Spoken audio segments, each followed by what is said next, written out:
Hello दोस्तों, कैसे हैं आप सब। मेरा नाम राधा है। मैं 32 साल की हूँ और सच कहूँ तो मेरे अंदर अभी भी वही आकर्षण है जो लड़कों को बहुत ज्यादा खींचता है। मेरी कमर पतली है, लेकिन नितंब थोड़े भरे भरे हैं जो चलते समय हल्का हल्का हिल हैं। मेरी आंखें बड़ी बड़ी हैं जो कभी कभी लोगों को अपनी ओर आकर्षित कर लेती हैं। मैं विधवा हूँ। मेरा पति 2.5 साल पहले एक दुर्घटना में चला गया था और अब मैं अपने ससुर जी के साथ रहती हूँ। वे मेरे लिए सब कुछ हैं, पिता जैसे, दोस्त जैसे और कभी कभी थोड़ा ज्यादा करीबी भी लगते हैं।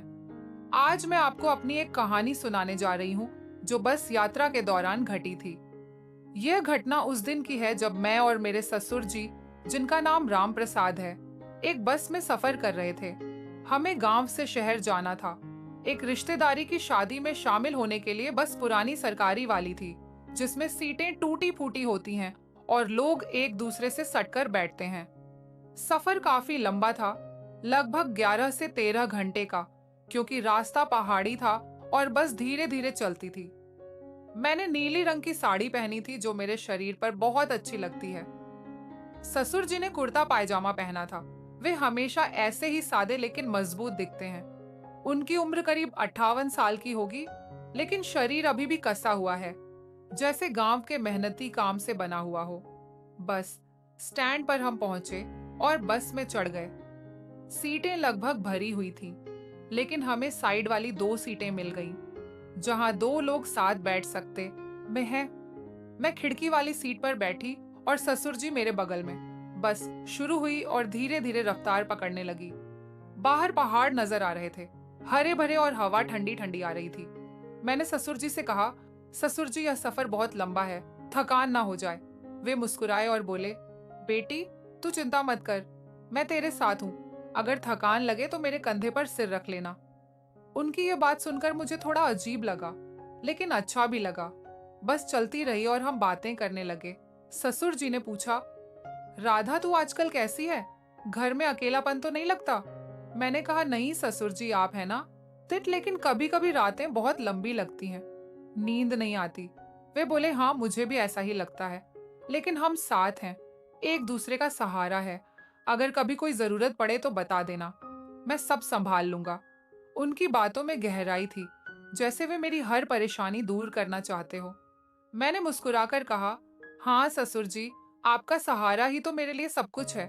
बस में थोड़ी हलचल हुई, क्योंकि रोड खराब था। बस हिचकोले खा रही थी और मैं इधर उधर हो रही थी। एक बार तो मैं ससुर जी की तरफ झुक गई और मेरा कंधा उनके कंधे से टकरा गया। वे बोले, आराम से बैठ बेटी, अगर जरूरत पड़े तो मेरी गोद में सिर रख ले। मैंने सोचा ये क्या बोल रहे हैं टिन, लेकिन वे हंसते हुए बोले, मतलब मेरे पैरों पर नहीं, बस कंधे पर। मैं हंस पड़ी, लेकिन दिल में एक अजीब सी हलचल हुई। हालांकि असल में ससुर जी का मतलब सिर्फ आराम से था। समय बीतता रहा और बस में गर्मी बढ़ गई। मैंने साड़ी का पल्लू थोड़ा सरका लिया क्योंकि पसीना आ रहा था। ससुर जी ने देखा और बोले, गर्मी लग रही है ना, मैं हवा कर दूं। बस में पंखा कहाँ था, लेकिन वे अपनी कमीज से हवा करने लगे। उनकी हवा मेरे चेहरे पर और थोड़ी गले पर लग रही थी। मैंने कहा, ससुर जी आपकी हवा बड़ी अच्छी लग रही है। वे बोले, हाँ मैं जानता हूँ, कैसे हवा देनी है जो आराम दे। बस आगे बढ़ती रही और हम खाने की बात करने लगे। मैंने घर से पराठे लाए थे। ससुर जी ने कहा, बेटी तुम मुझे खिलाओगी ना। हाँ, मेरे हाथ थक गए हैं सफर से। मैंने हंसकर एक पराठा उनके मुंह में डाला और वे चबाते हुए बोले, वाह तेरे हाथों का स्वाद अलग ही है। फिर बस में अंधेरा होने लगा, क्योंकि शाम हो रही थी। लाइटें जल गईं। ससुर जी ने कहा, राधा अगर नींद आए तो सो जा, मैं जागता रहूंगा। मैंने कहा, नहीं ससुर जी, मुझे नींद नहीं आ रही। आप अपने बारे में कुछ बताइए, आपकी जिंदगी में क्या क्या हुआ। वे बताने लगे अपनी जवानी की कहानियां, कैसे गांव में काम करते थे, कैसे मेरे पति को बड़ा किया। लेकिन बीच बीच में वे कहते, बेटी तू मेरी तरह मजबूत बन, शरीर को कसा रख। मैंने पूछा, कैसे ससुर जी। कड़वे बोले, रोज व्यायाम कर जैसे मैं करता हूँ, सुबह दौड़ना और शाम को थोड़ा वजन उठाना। उनकी बात सुनकर लगता था जैसे वे मेरे शरीर की बात कर रहे हों, लेकिन असल में वे सिर्फ सेहत की बात कर रहे थे। फिर बस एक ढाबे पर रुकी, लेकिन हम नहीं उतरे क्योंकि सीट छूट जाती। बस में ही बैठे रहे। वहां से कुछ लोग चढ़े और बस और ज्यादा भर गई। अब एक आदमी हमारे पास खड़ा था। ससुर जी ने कहा, बेटी तू खिड़की की तरफ सरक जा। मैं बीच में बैठता हूँ ताकि कोई तेरे करीब ना आए। उनकी यह देखभाल अच्छी लगी, लेकिन हम थोड़े और क्लोज हो गए। मेरी जांघ उनकी जांघ से छू रही थी क्योंकि सीट छोटी थी। मैंने कहा, ससुर जी थोड़ा टाइट हो गया है। वे बोले, हाँ लेकिन मैं संभाल लूंगा, तू आराम से रह। अगर दबाव पड़े तो बता देना, मैं एडजस्ट कर लूंगा। अब रात हो गई थी और बस चलती रही। मैं थोड़ी थक गई थी तो ससुर जी के कंधे पर सिर रख लिया। वे बोले, आराम से रख बेटी, मैं हिलूंगा नहीं। उनकी सांसें मेरे बालों में लग रही थी और दिल में एक अजीब सी फीलिंग आ रही थी, क्या होगा अगर। लेकिन नहीं ससुर जी, ऐसे नहीं है। वे बोले, राधा तू जानती है ससुर होने के नाते मैं तेरी हर जरूरत पूरी करूंगा, चाहे वह कोई भी हो जरूरत। लेकिन असल में वे भावनात्मक बात कर रहे थे। मैंने कहा, हाँ ससुर जी, आप मेरे लिए सब कुछ हो। बस में अब सन्नाटा था। ज्यादातर लोग सो रहे थे। ससुर जी ने मेरी तरफ देखा और कहा, बेटी तेरी साड़ी थोड़ी सरक गई है, संभाल ले। मैंने देखा पल्लू थोड़ा नीचे आ गया था। मैंने ठीक किया। वे बोले, तू कितनी सुंदर है, जैसे कोई फूल। मैं तेरी रक्षा करूंगा।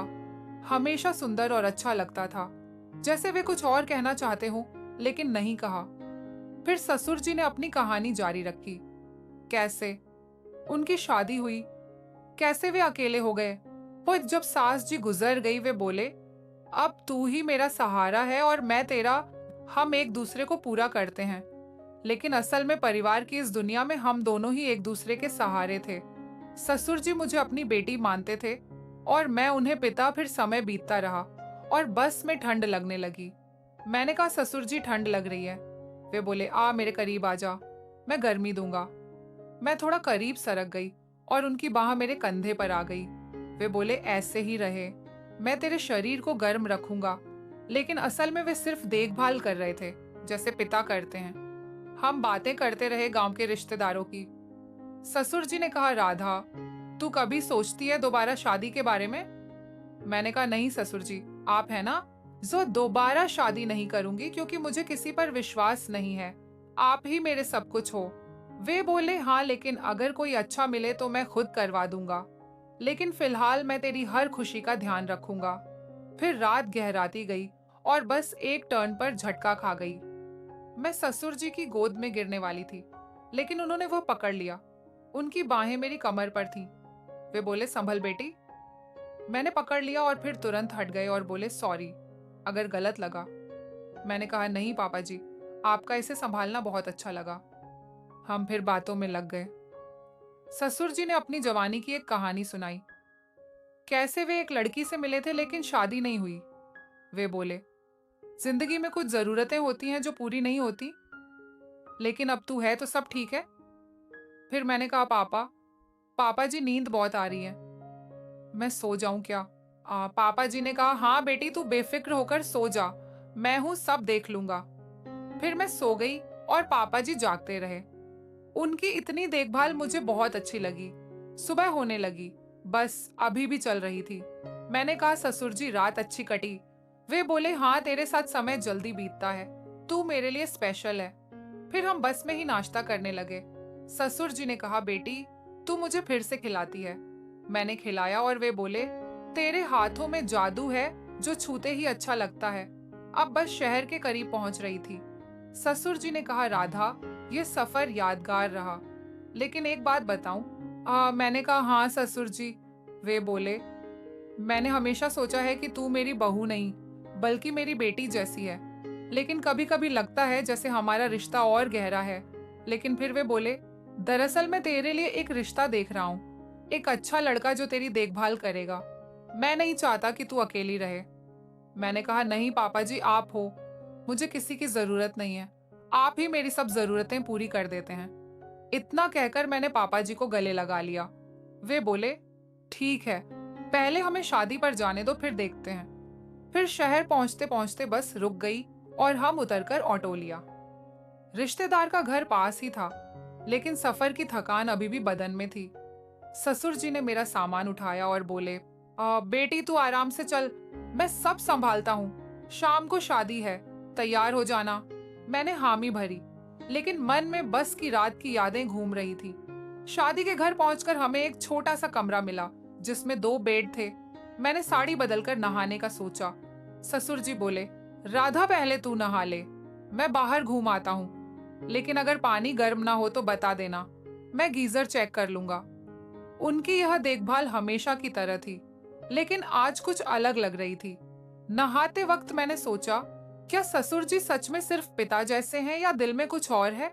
पर नहीं, मैं ज्यादा सोच रही हूँ। शाम को शादी में कई डांस हो रहा था, संगीत बज रहा था। ससुर जी ने मुझे देखा और बोले, बेटी तू कितनी चमक रही है आज, चल थोड़ा डांस करें।